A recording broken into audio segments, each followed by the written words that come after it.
15:45. पहला कुरिन्थियों 15 उसका 45. 1 Corinthians 15:45. And so it is written, the first man Adam became a living being. The last Adam became a life-giving spirit. ऐसा ही लिखा भी है कि प्रथम मनुष्य पहला आदम जीवित प्राणी बन गया और अंतिम आदम जीवनदायक आत्मा बना. हाँ? First Adam और last Adam. इनको समझना बहुत जरूरी है. It's very important to understand these. जब परमेश्वर ने सबसे पहले आदम को बनाया, When God made man at first, सो जो पहला आदम बनाया था परमेश्वर ने उसको अपने इमेज में बनाया था. the first Adam he made him in his image. आप जेनेसिस 1:27 पढ़ सकते हैं. You can read it in Genesis 1:27. Genesis 1:27 में हम क्या पढ़ते हैं कि परमेश्वर ने आदम को कैसे बनाया? अपनी इमेज में बनाया. We find that God made Adam in his own image. Amen. But then what happened was that Adam fell.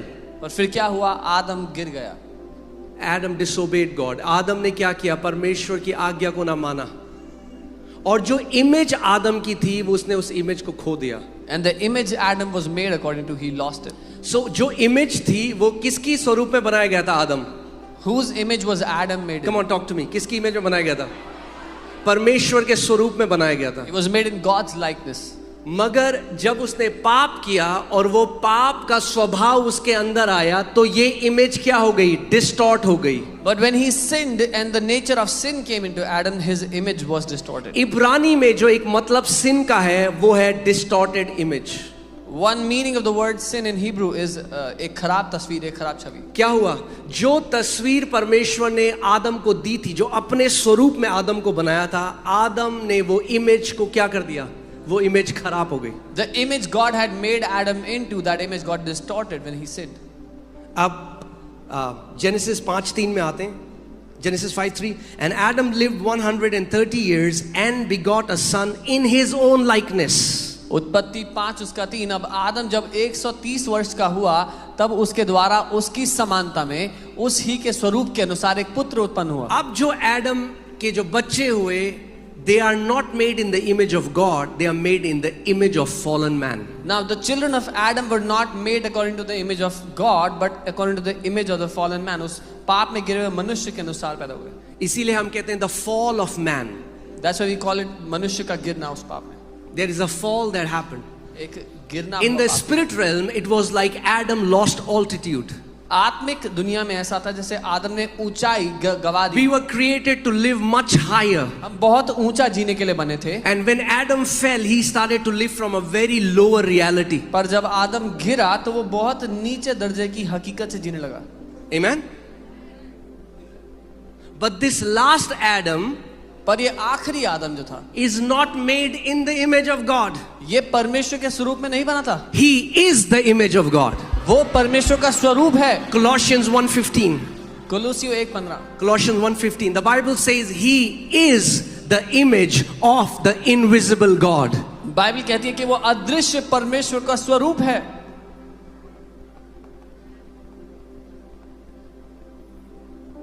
Of.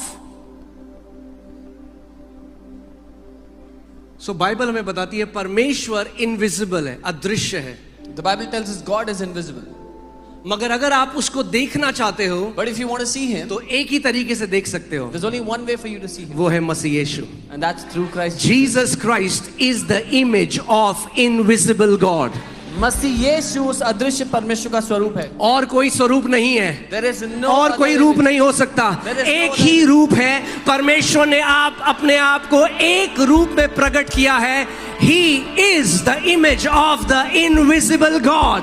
God has expressed himself in only one image, that is that is his son Jesus. Amen. पहला आदम परमेश्वर के स्वरूप में बनाया गया.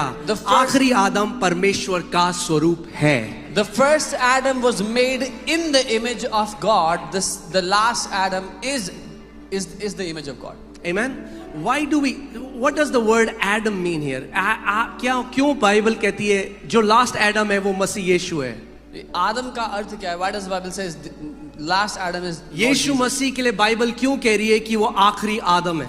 Why is the Bible saying for Jesus he's the last Adam? Because hear this carefully. ध्यान से सुनना. Adam was not just an image bearer, he was the representative of entire humanity. आदम, क्योंकि मसीह यीशु केवल तस्वीर लेके नहीं आता, वो प्रतिनिधि था. Adam was not just the image bearer. आदम केवल तस्वीर लेके आने वाला नहीं था. He was the representative of entire humanity. वो सारी मनुष्य जाति का प्रतिनिधि था. आप समझ रहे हैं मैं क्या कह रहा हूँ? He was not just a man. वो एक इंसान ही था. He was the head of old Adamic race. वो पुरानी मनुष्य जाति का सर था, मुखिया था. Amen? He was the head. वो उसका सर था. So whatever happened to Adam happened to everyone. So जो कुछ आदम के साथ हुआ सारे मनुष्यों के साथ हुआ. कितने लोग मेरी बात को समझ रहे हैं? हम नहीं understand. Okay?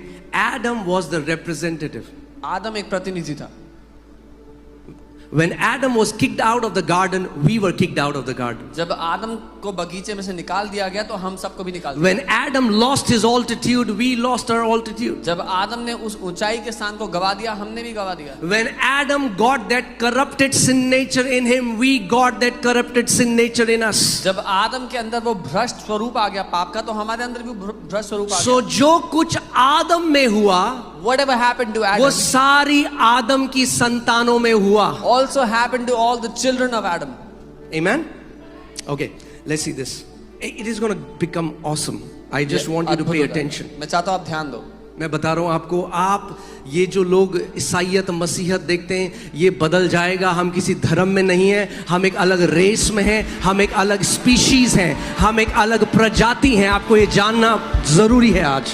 The way people look at Christianity would change because we are not in any religion, we are a different species, a different race altogether. इसीलिए मैं हमेशा से कहता हूँ, ये कहना कि क्रिश्चियनिटी धर्म है, सबसे बड़ी इंसल्ट है क्रिश्चियनिटी के लिए. That's why to call Christianity a religion is the biggest insult. मतलब कुछ लोग हैं धर्म में, ईसाईयत में. There are people who are in the religion of Christianity. Jesus did not come to this earth to start a new religion. Jesus came to start a new creation. यीशु मसीह इस पृथ्वी पर एक नया धर्म स्थापित करने के लिए नहीं आए, वो एक नई प्रजाति को उत्पन्न करने के लिए आए. Amen. All right, let's see 1 Corinthians chapter 15. I'll read verses 48 to 49. पहला कुरिन्थियों 15. As was the man of dust. जैसे वो मिट्टी से बना मनुष्य था. कैसे बनाया था आदम को परमेश्वर ने? मिट्टी से. So the first Adam is called man of dust. जो पहला आदम था वो मिट्टी से बना मनुष्य है कहलाया.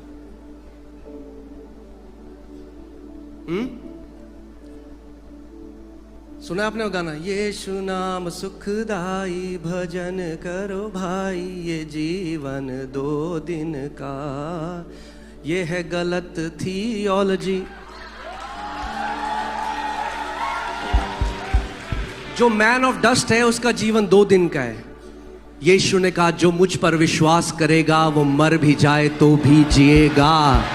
The man of dust has his lifespan of 2 days, but Jesus said, "He who believes on me, even if he dies, he will live." यीशु नाम सुखदाई, भजन करो भाई, ये जीवन अनंत का है. Amen. कुछ गानों को भी रिडेम्पशन चाहिए. हाँ, Some songs need redemption. Hallelujah. So क्योंकि रेवलेशन नहीं है इसलिए हम ऐसे गाने गाते हैं. Because there's no revelation, that's why people हाँ, sing songs पाप like के that. पेड़ में बैठे हैं, यीशु आके उतारेगा. Sitting on the tree of sin, I'm Jesus telling you, will there come. are songs like this. Okay, anyway. As was the man of dust, जैसे वो मिट्टी से बना मनुष्य था, so also are those who are made of dust. वैसे भी वो होंगे जो मिट्टी के हैं. So जो मिट्टी का मनुष्य से जो सारे लोग आए वो भी वैसे ही हैं जो मिट्टी से बने हुए हैं. All those who were born from the man of dust were of dust. Amen. And as is the heavenly man, hallelujah. और जैसा वो स्वर्गीय मनुष्य है. मसीह यीशु को क्या कहा गया? What is Lord Jesus called here? Heavenly man. स्वर्गीय मनुष्य. As is the heavenly man, so also are those who are heavenly. जैसा वो स्वर्गीय मनुष्य है वैसे ही वो भी है जो स्वर्गीय है. Say, I'm not earthly. बोलो मैं इस दुनिया का नहीं हूं, पृथ्वी का नहीं हूं.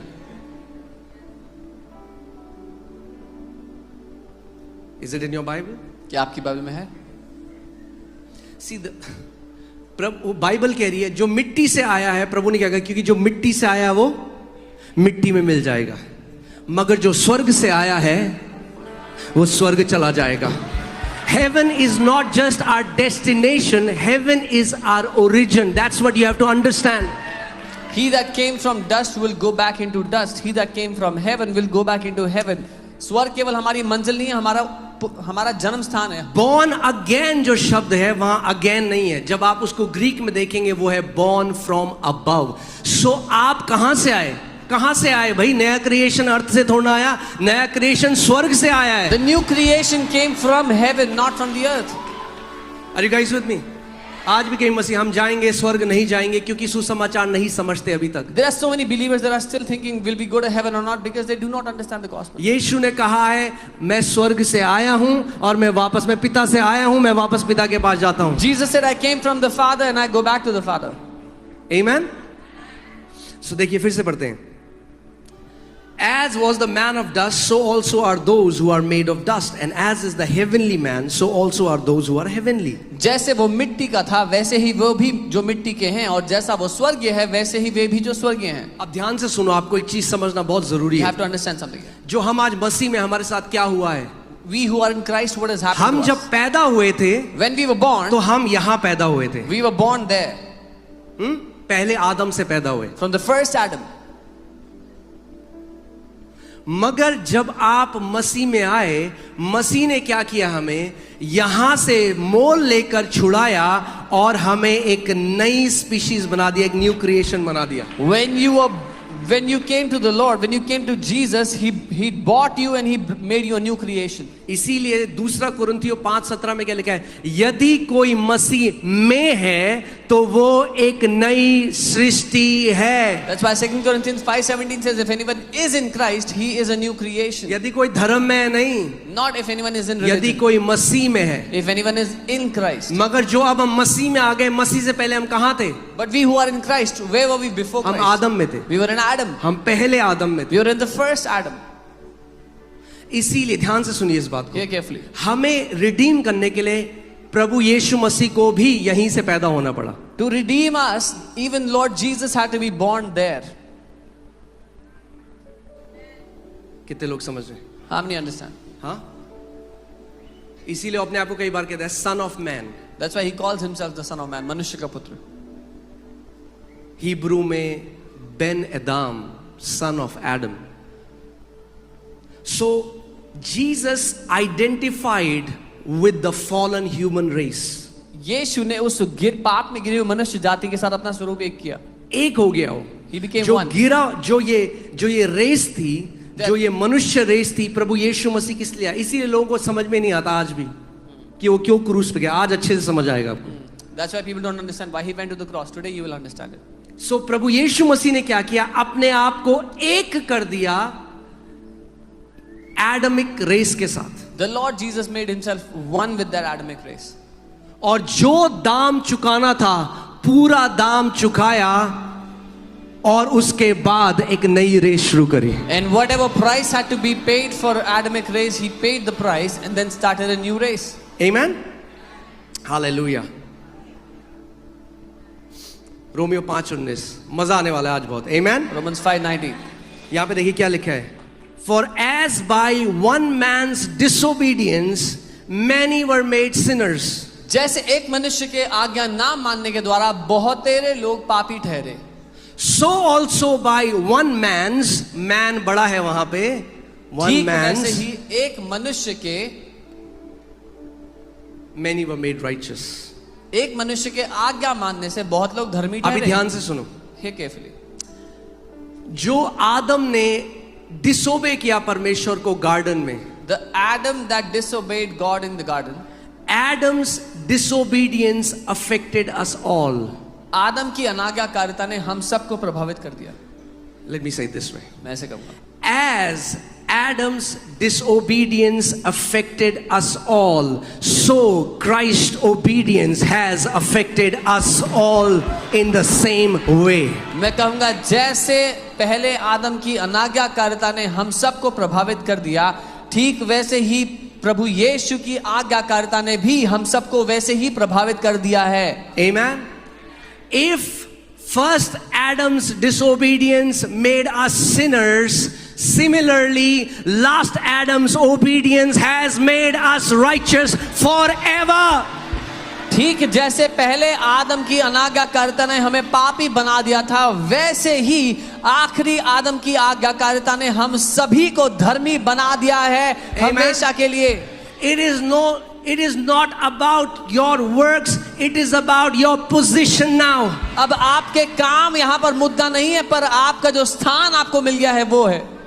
जब आदम ने पाप किया, पहला क्वेश्चन परमेश्वर का ये नहीं था, Adam, what have you done? God said, Adam, where are you? Adam, you have lost the position I have given you. जब आदम ने पाप किया तो परमेश्वर ने उससे पहला सवाल ये नहीं किया कि आदम ये तूने क्या कर दिया। परमेश्वर ने कहा, आदम तू कहाँ है, क्योंकि तूने वो स्थान गवा दिया जो मैंने तुझे दिया था। आज मानव जाति चिल्ला रही है परमेश्वर से, वो कह रहे मैं क्या करूं, और परमेश्वर वही कह रहा है, Adam, where are you?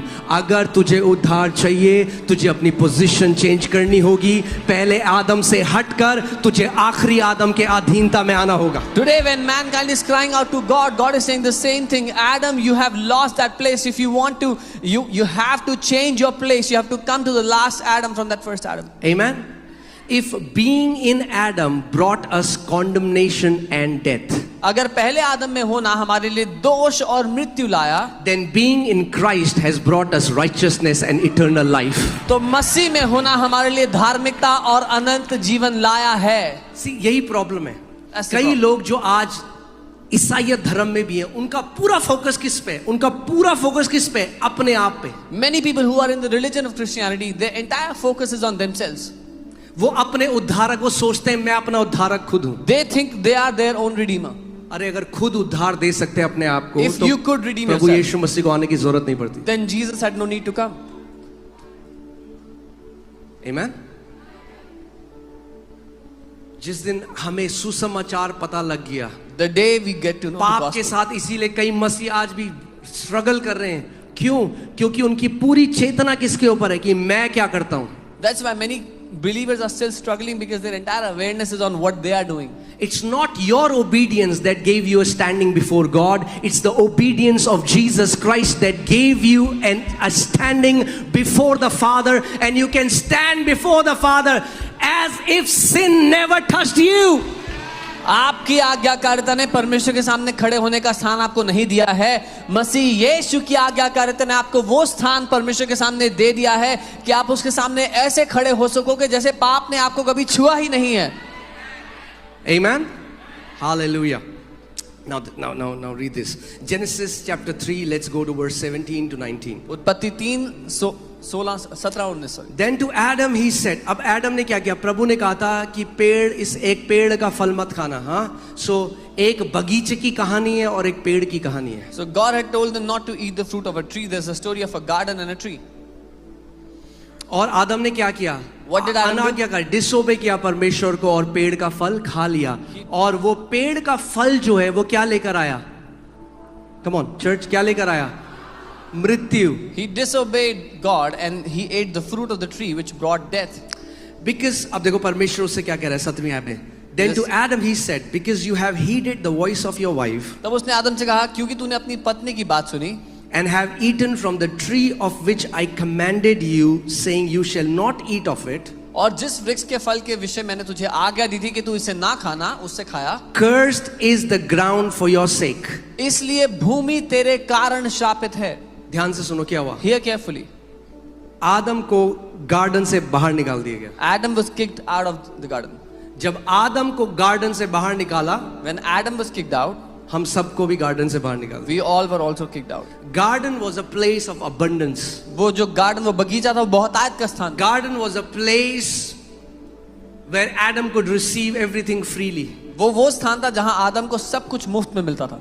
मगर अब परमेश्वर ने कहा, जब गार्डन से उसको बाहर निकाल दिया, तो परमेश्वर ने कहा जो अब भूमि है वो श्रापित है तेरी वजह से। And when he was kicked out of the garden, the Lord said, the earth is cursed because of you. What is cursed? The ground. Say the ground. The ground. Hallelujah.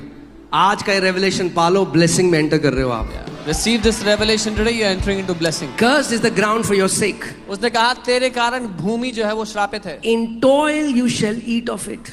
और दुख के साथ तू इसका फसल खाएगा. हाँ, मतलब toil जो यहाँ शब्द है वो अगर आप किंग जेम्स में देखेंगे तो वो है sorrow. In sorrow you shall eat. दुख के साथ या मेहनत मशक्कत के साथ. So क्या आ गया वहाँ पे? What came in? दुख आ गया.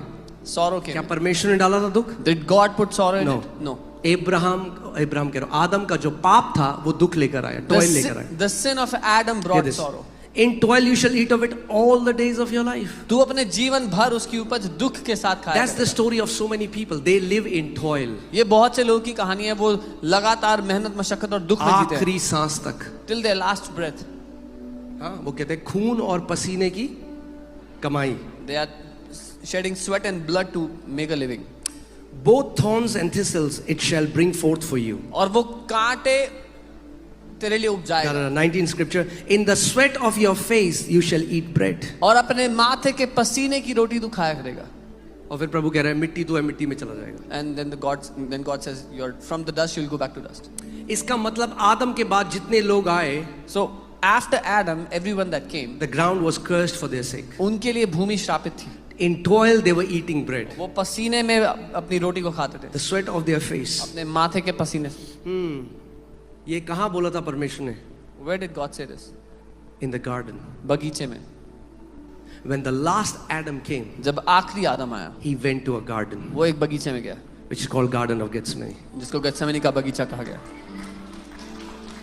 And in Luke 22:44, लूका 22 उसका 41. and being in agony, और उस पीड़ा में होते हुए he prayed more earnestly, उसने और जी जान से प्रार्थना की. and his sweat became great like the drops of blood falling to the ground. और उसका पसीना मानो लहू की बड़ी बड़ी बूंदों के समान भूमि पर गिर रहा था. Everything in the Bible is prophetic. Bible में सब कुछ एक भविष्यवाणी की तरह है. The Holy Spirit is capturing this information and giving it to you so that आप समझ जाओ.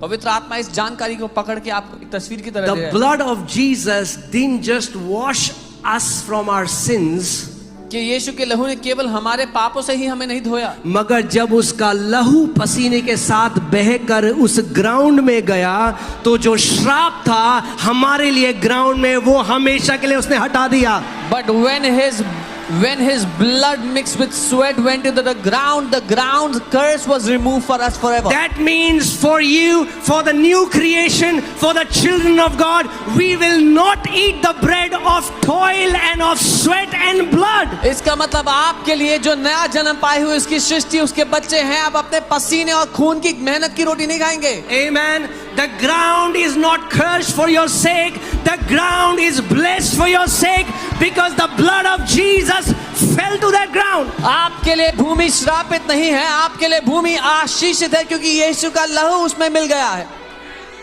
Amen. I declare over you, you will never have to eat the bread by toiling. मैं ये घोषणा करता हूँ आपके ऊपर कि आपको कभी भी उस खून पसीने की रोटी के लिए नहीं बहाना पड़ेगा. Amen. Say no more toiling. No more toiling. मैं आपको बताना चाहता हूँ, Jesus, the last Adam, undid all the things first Adam did. यीशु जो आखिरी आदम है उसने वो सब कुछ वापस उल्टा कर दिया जो पहले आदम ने किया था. Amen. Hallelujah. Glory. प्रभु ने क्या कहा था? What did the Lord say? आदम को क्या बोला था कि पेड़ का फल मत खाना. Do not eat the fruit of the tree. और उसने खा दिया. And he ate.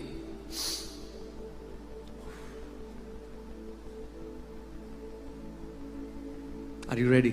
तैयार हो? Do you know what is the tree of life? पता है जीवन का वृक्ष क्या है? एक फल पेड़ पे लटका था जिसको खा के आदम ने मृत्यु को पा लिया. There was a fruit hanging from a tree that Adam ate and received death. मगर यीशु मसीह एक फल बनकर पेड़ पर लटक गया. Cross is the tree of life. But Jesus became a fruit and hung on a tree. वो क्रूस जीवन का वृक्ष है. Cross is the tree of life. क्रूस जीवन का वृक्ष है. Where Jesus hung as the fruit. जहां पर यीशु एक फल की तरह टंग गया. और उसने क्या कहा? What did he say? जो कोई मेरे मांस को खाए और मेरे लहू को पिए वो अनंत जीवन उसका है. Whoever will eat of my flesh and drink of my blood, to him belongs the eternal life. Hallelujah. सो जो क्रूस को आप देख रहे हो वो जीवन का पेड़ है. The cross you're looking at is the tree of life. Amen. Hallelujah. 1 Peter 2:24. पहला पत्रस 2:24.